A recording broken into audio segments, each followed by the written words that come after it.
Ah, fools. They used to poke at you like children daring each other to touch a flame. They thought danger was a costume, a performance, something that could be unmasked with enough courage or curiosity. They thought you were just another name, another face with a temper, a bite without venom. But now, the streets don't even whisper when your name floats through the air. They flinch, they pause. They remember the aftermath. You see, people don't truly understand what too dangerous means until they've stood close enough to it and watched it smile back at them. It's not about weapons or strength or fury. It's about unpredictability. It's about what happens when someone realizes you're not playing by the same emotional laws they do. You stopped fighting for fairness a long time ago. You started playing for dominance. They talk, you know.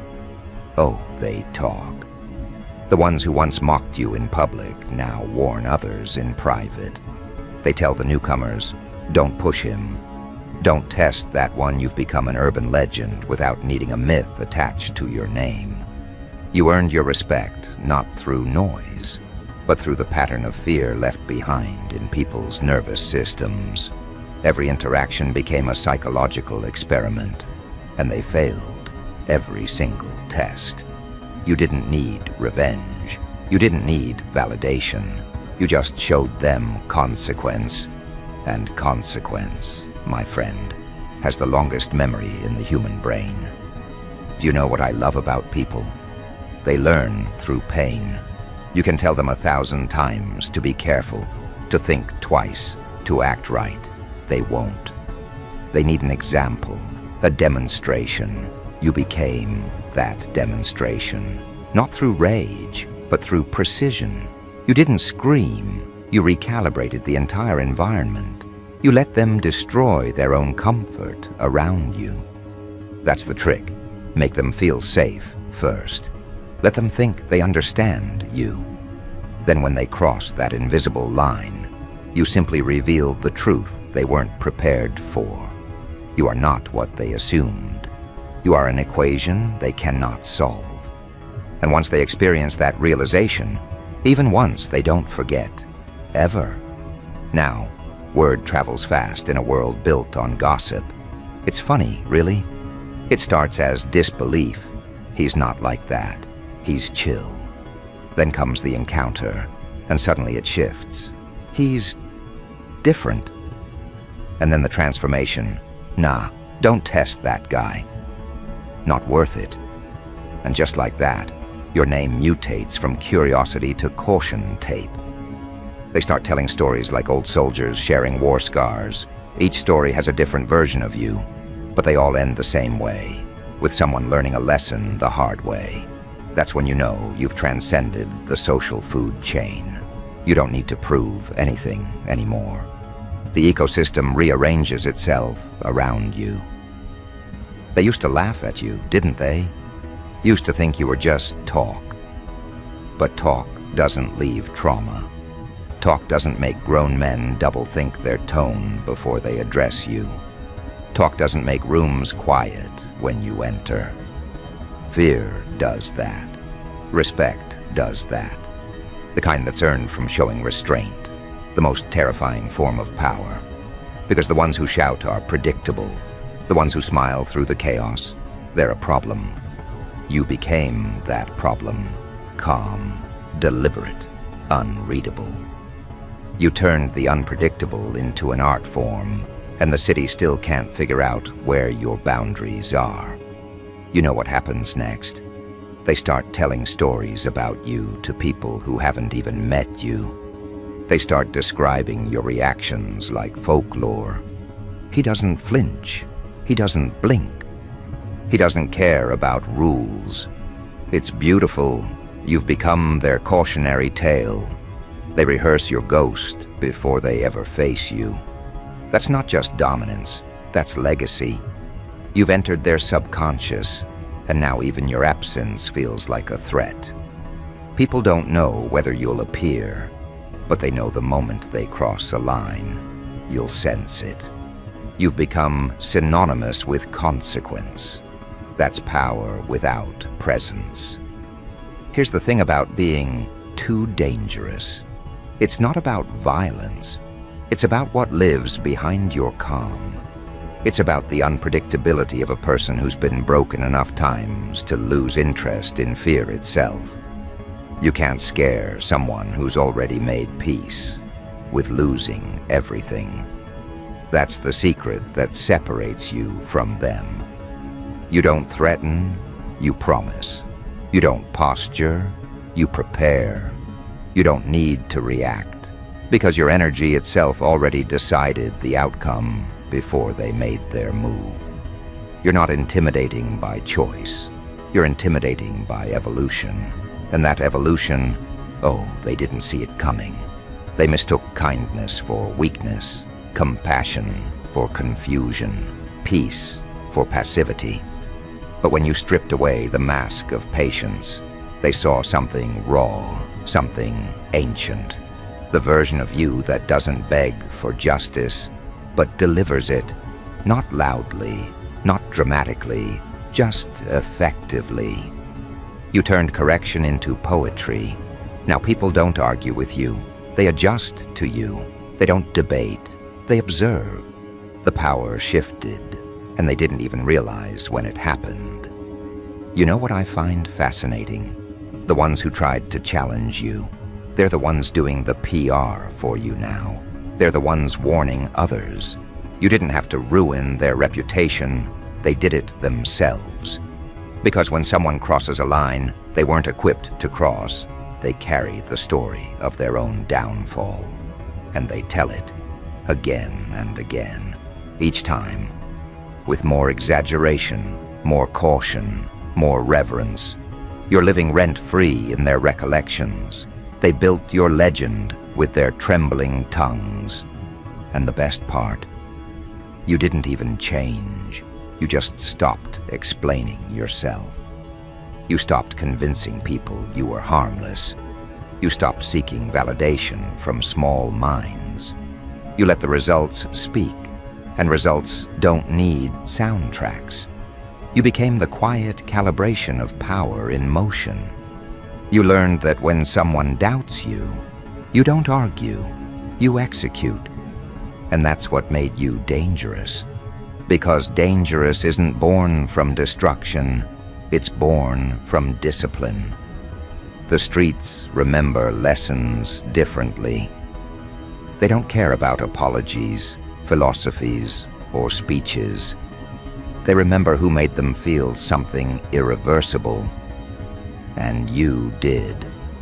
You altered the temperature of every environment you entered. You didn't even need to raise your voice. Your energy raised the stakes. That's the difference between performance and presence. Some people act powerful. You became it. And now, no one dares to test you, not because they fear losing, but because they fear what losing to you reveals about them.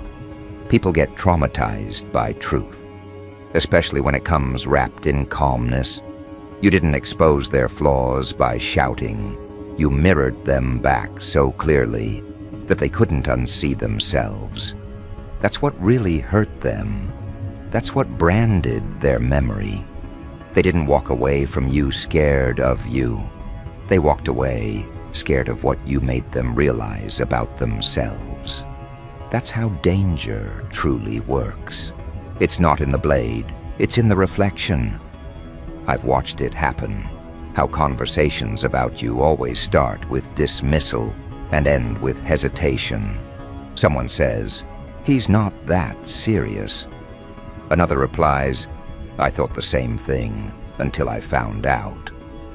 And that's when the tone shifts, the laughter stops, the air tightens. Everyone in that room understands the unspoken, that you can't be tested anymore. Not because you're angry, because you're finished playing. And that's the most frightening energy in existence, detachment. When you've mastered emotion so deeply that nothing external can drag you into reaction. That's the lesson they learned. You don't fight chaos with chaos. You let it destroy itself. You stand still long enough, and the unstable ones self-destruct, trying to provoke movement. They expect a reaction. They crave it. When they don't get it, they implode. You've turned indifference into your most lethal weapon. Because in a world obsessed with attention, the one who can walk away untouched holds the crown. Now, listen carefully. Every street, every network, every whisper carries the same undertone now. They all say it differently, but it means the same thing. Don't mess with that one. He doesn't forget. He doesn't play fair. He's different. They can't even describe it accurately, because what they're really trying to define is energy, and you can't explain energy that rewires your nervous system. They call it dangerous because it doesn't fit their categories. They call it unpredictable because it doesn't play by their rhythm. But you just call it natural. You're not trying to intimidate anyone. You're just existing in a way that exposes weakness without effort. And now, they move differently around you. They measure their tone, their timing, their expressions. They treat every interaction like a high-stakes exchange.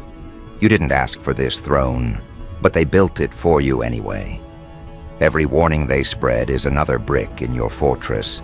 Every story they tell is another candle lit in your legend. You've become the conversation they whisper about when the night gets too quiet and courage starts to evaporate. They don't hate you. Not really. They just can't process what doesn't need approval to exist. But here's the irony. The more they fear you, the more they respect you. Because deep down, even they know, danger is just misunderstood clarity. You see too clearly. You react too logically. You don't break under pressure. You become pressure. And pressure changes everything it touches. That's what they can't handle. Your steadiness. Your calm is their chaos. Your stillness is their exposure. Every time they try to trigger you, they trigger their own insecurities instead. You turned self-control into a superpower, and now they worship it through caution.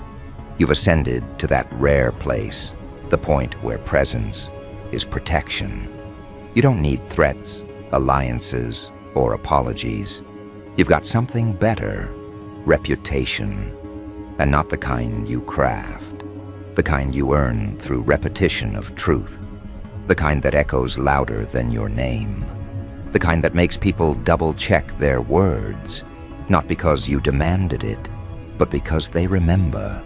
They remember how they felt when they tested you, the regret, the loss, the exposure. That's PTSD, not from battle, but from realization. And as I watch it all unfold, I can't help but smile. You've done what few ever do. You've rewritten your own narrative through impact. You didn't shout for respect. You engineered it. You didn't perform strength. You became the standard. And now, they treat your absence like surveillance. They act right, even when you're not around, because the idea of you still lingers. That's not intimidation. That's evolution. The predator no longer needs to hunt when the forest itself warns others to stay away. They say you're too dangerous now. I disagree. You're just clear. And clarity terrifies the confused. That's why the whispers continue, why the legends keep mutating. You're not a threat. You're a mirror they can't look into for too long. Because every time they do, they see what's missing in themselves. And that's what keeps them trembling, cautious, whispering your name, like it's both a warning and a prayer. Because deep down, they know you're not the danger, you're the consequence. They call it fear, but what they really mean is recognition. The body knows truth before the mind can name it. Muscles tighten, Voices drop. Laughter dies mid-air the moment your presence is felt. They don't plan it, they react. Instinct takes over. And that, my friend, is the purest kind of dominance, when the nervous system responds to you faster than the ego can interfere. You've bypassed their logic and gone straight to the pulse. They can't rationalize it, so they wrap it in rumor. He's dangerous. No, you're just remembered. Deep down, their bodies still carry the echo of every time they misjudged you. They flinch at memories, not threats. You see, testing someone like you isn't about bravery. It's about curiosity mixed with arrogance. They think you're bluffing, that the calm is costume, that the smile means soft. They imagine they're poking a bear with a stick, safe behind the fence, until the fence disappears, until they realize that your calm wasn't surrender. It was calculation. That's the moment every brave soul becomes a cautionary tale. They go quiet, start warning others. Don't do what I did. Trauma turns them into teachers. Their fear becomes your marketing department. They spread your legend out of self-preservation. And what a beautiful paradox that is. The same mouths that once mocked you now build temples in your absence. They call you ruthless because you never flinch. They call you cold because you never chase. But you and I both know the truth.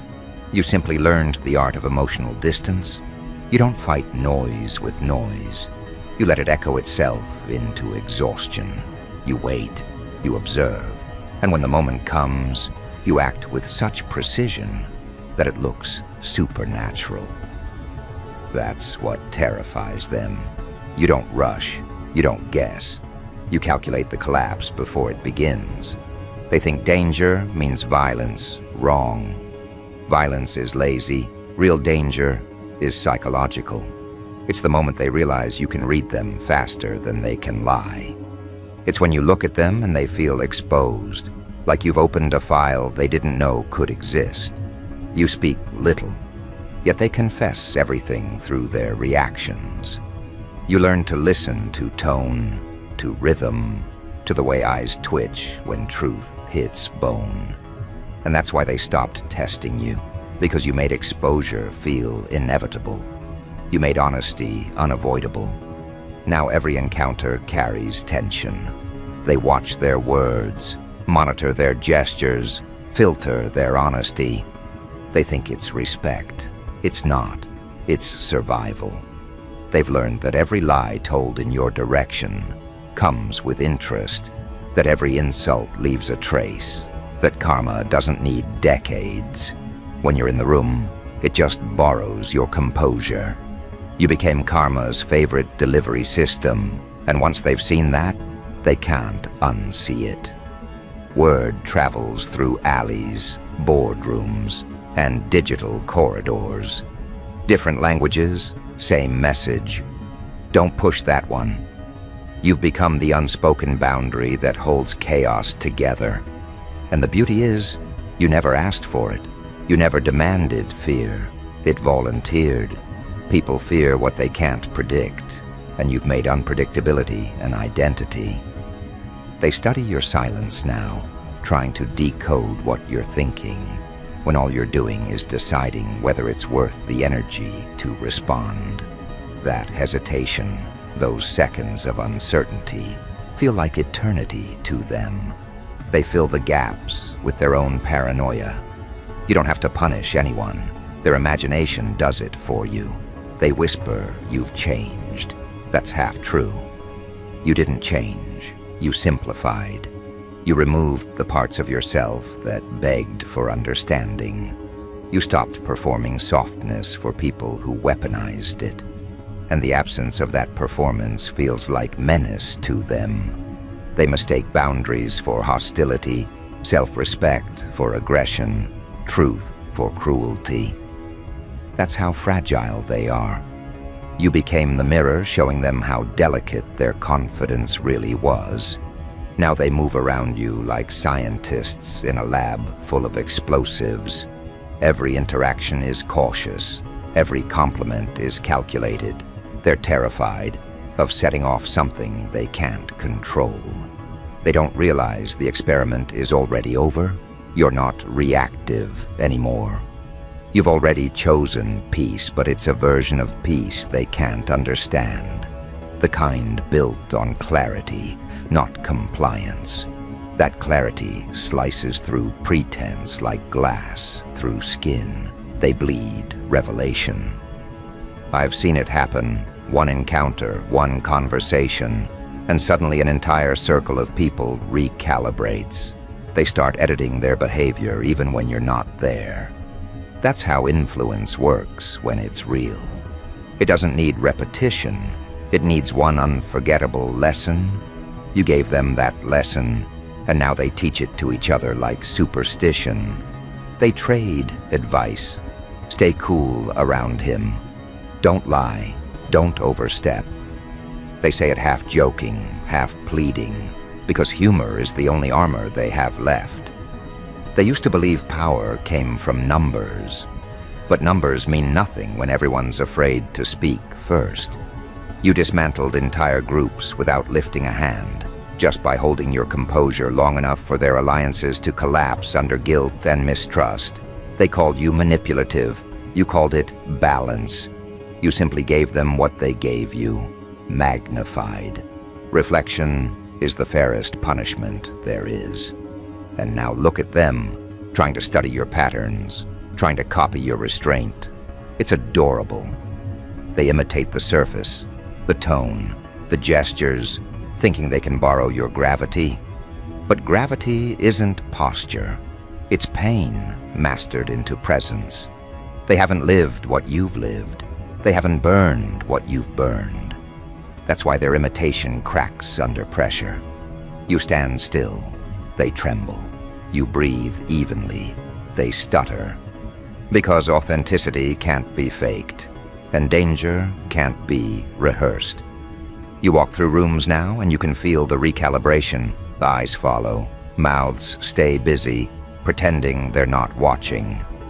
The ones who once sought to expose you now hide behind politeness.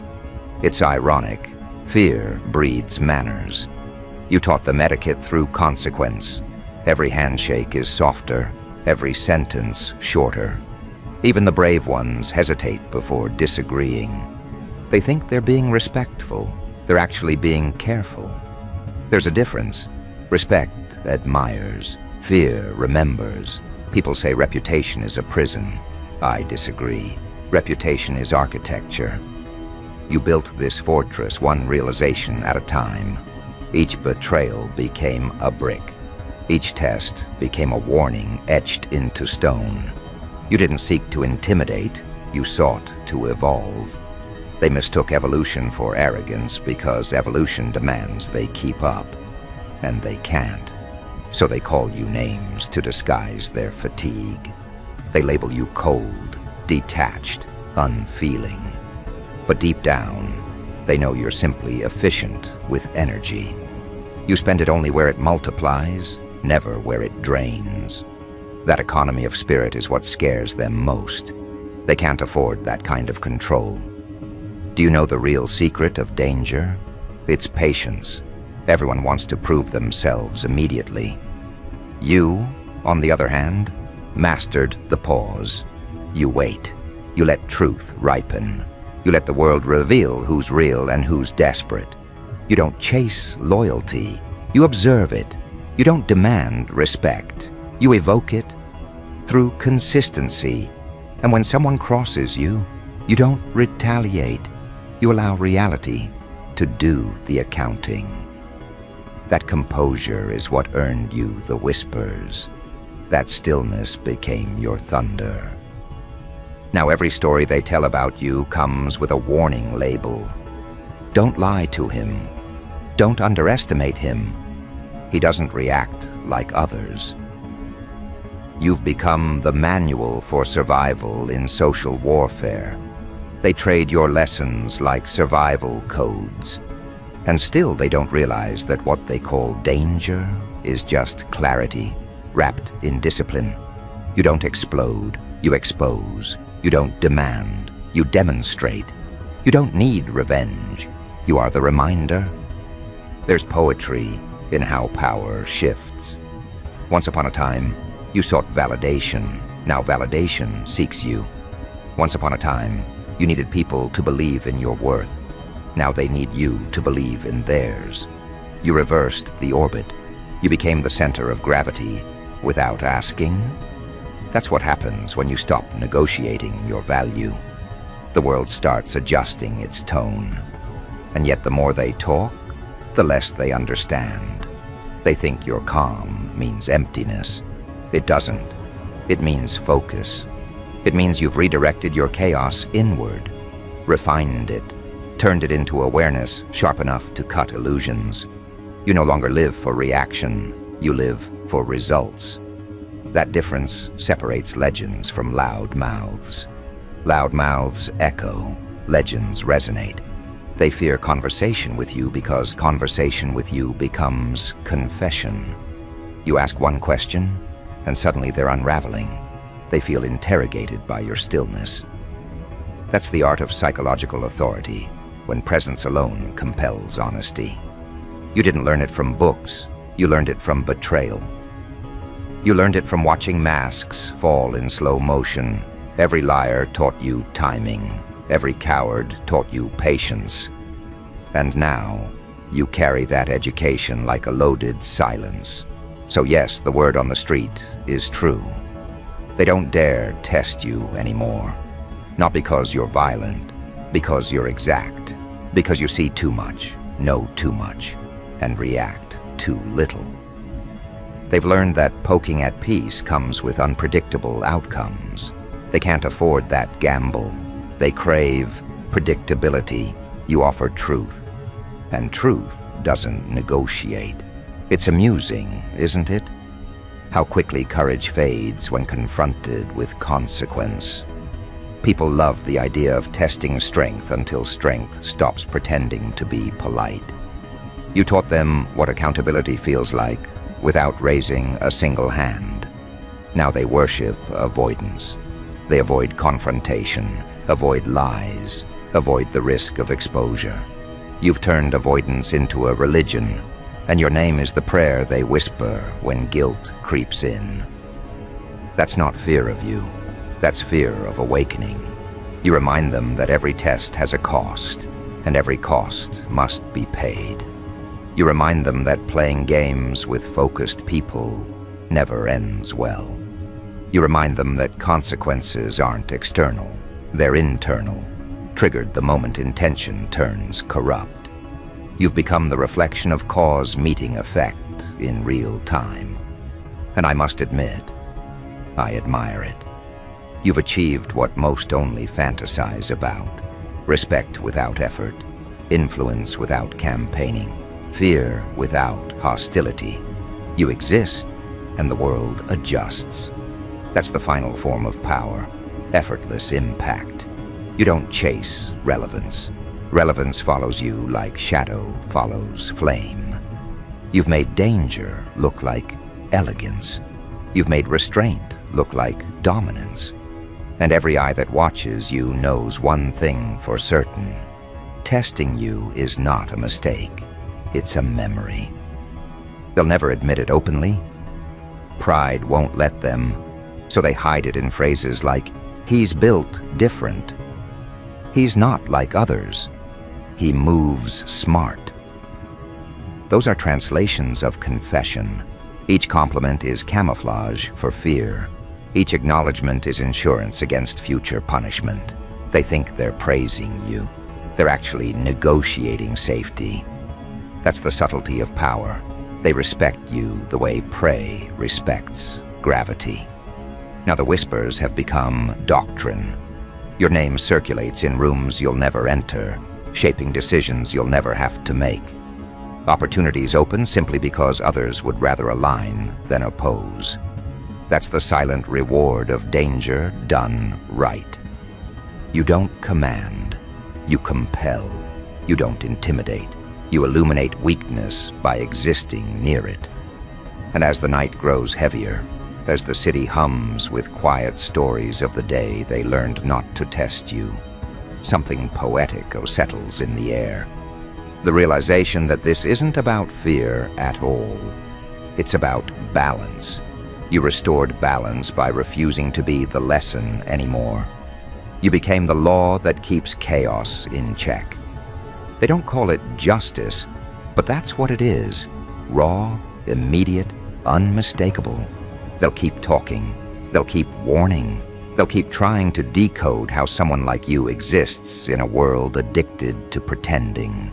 Let them. Every rumor, every warning, every cautionary tale only feeds your mythos.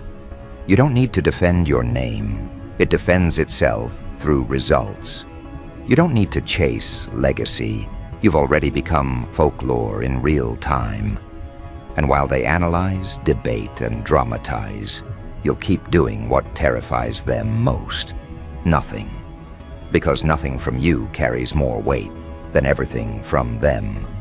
You've turned minimal reaction into maximum effect. That's art. That's control. That's the difference between those who pretend to be untouchable and those who simply are. So let them whisper. Let them tremble. Let them teach newcomers the rules you never wrote. You've become the unseen curriculum of power, the unspoken syllabus of consequence. Every test they failed became your certification. Every scar they earned became your reputation. And now, no one dares to test you, not because you're feared, but because you're final. You represent the point after which lessons end. Because once people understand what you carry, they stop asking for demonstrations. That's how you know a lesson took root.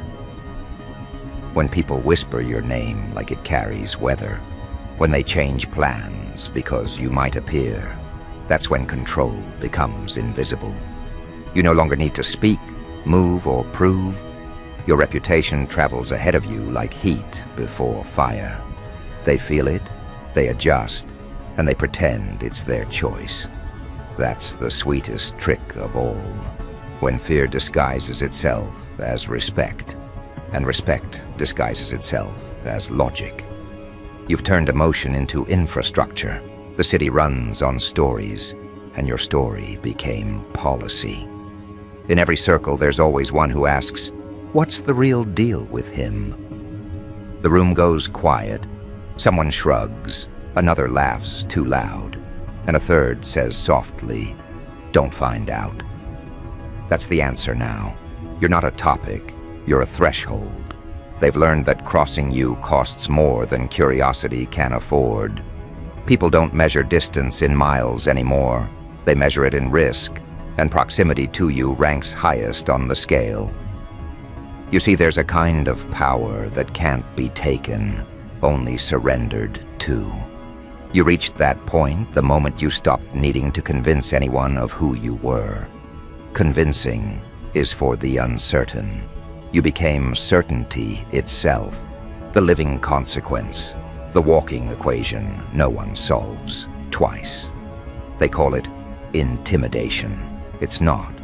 It's comprehension finally catching up. They finally understand what it means when restraint meets intelligence.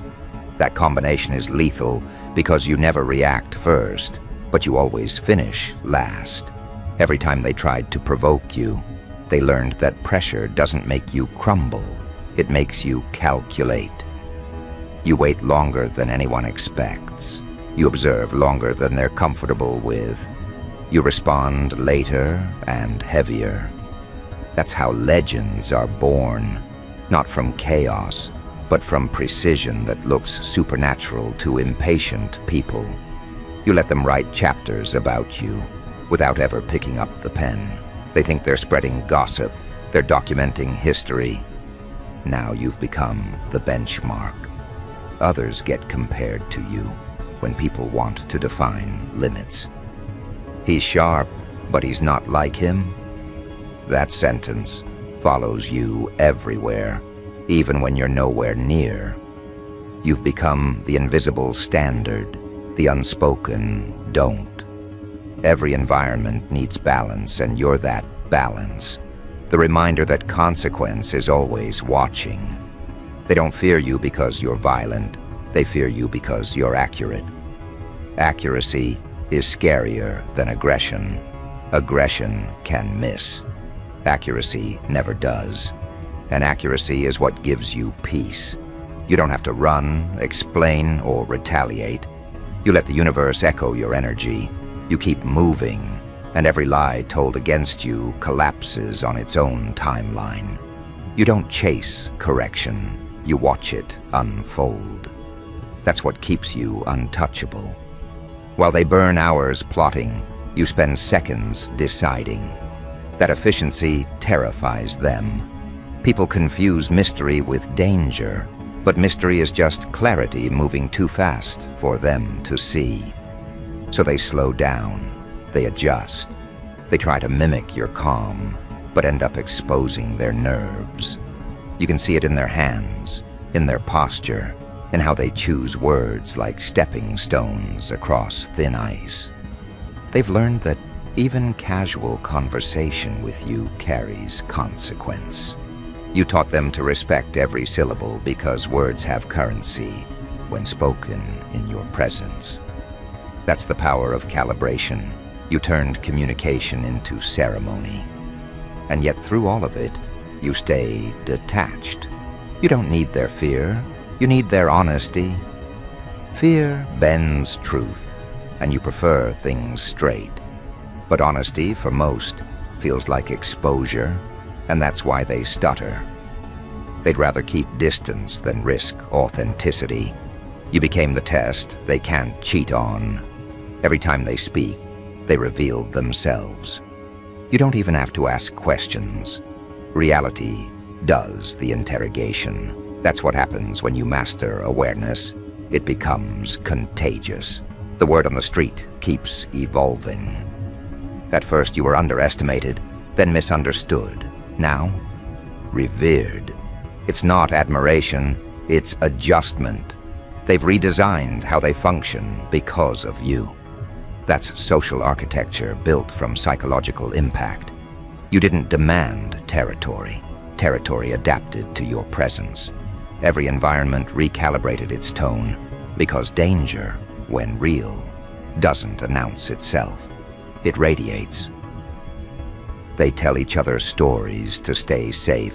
They recount your patience, your unpredictability, your stillness. They recall how arguments died when you entered, how tension turned tangible, how chaos folded itself in half and waited for permission to move. That's when they realized danger isn't noise. It's quiet confidence that refuses to explain itself. And now, they can't decide whether to fear you or study you. Most settle for imitation. It's safer that way.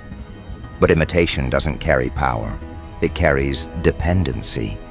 They mimic your tone, your posture, your language, thinking it's the formula. It isn't. The formula was pain, discipline, awareness, ingredients they skip because they require endurance, not aesthetics. So while they copy your mannerisms, they crumble under pressure. That's when they understand. The reason you're untestable isn't luck. It's repetition. It's the 1,000 unseen choices that built your emotional armor. That armor isn't cold. It's calibrated. It's made from every disappointment reforged into direction. That's why nothing rattles you anymore. You've already faced every version of disrespect, betrayal, and doubt. And each time, you learned, adapted, advanced. They haven't. That's why the balance of power never returns to them. They play catch-up to a rhythm you no longer play by. You outgrew the tempo. You became the metronome. Now look, the same people who once tried to break you now guard your name. They defend you when others speak carelessly. They correct misinformation not out of loyalty, but out of survival. They know better than to let narratives about you spiral. Stories about you always circle back to the teller. You've made truth radioactive, handle it wrong, and it burns the source. That's poetic justice at its finest. You've entered that phase where presence replaces explanation. You walk in, and intentions reveal themselves. That's mastery. You don't chase validation because validation shows up disguised as coincidence. The right people align, the wrong ones distance. No force required. That's what makes you too dangerous in their eyes. You influence without effort. You punish without touch. You move without trace. And as the word keeps spreading, you remain what you've always been, composed, precise, untethered. They can't understand how someone so calm can be so commanding. It's because they confuse control with emotion. You don't suppress, you refine, you feel everything, but you translate it into focus. That's why your energy lingers, its truth refined to its sharpest edge. So here we are, end of the story, or maybe the beginning of a legend. The files have been written, the lessons circulated, the whispers fossilized into fact. No one dares to test you because testing you became synonymous with regret. They learned the hard way that not every reaction comes with volume, and not every danger wears a warning label. Some dangers walk past quietly, leaving entire belief systems rearranged. That's you.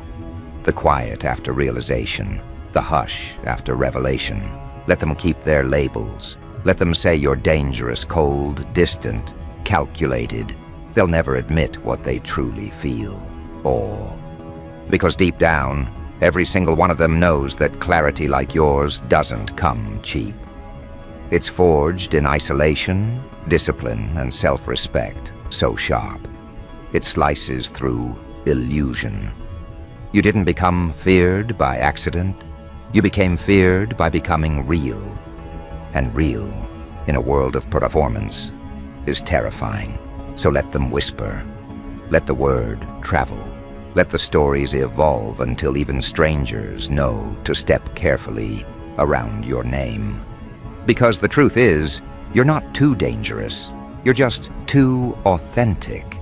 And authenticity, when mastered, is radioactive to the unprepared. And somewhere, in the corners of every conversation, someone always ends the story the same way. With a sigh and a warning. Don't test that one, because they remember what happened last time, and they know there won't be a next.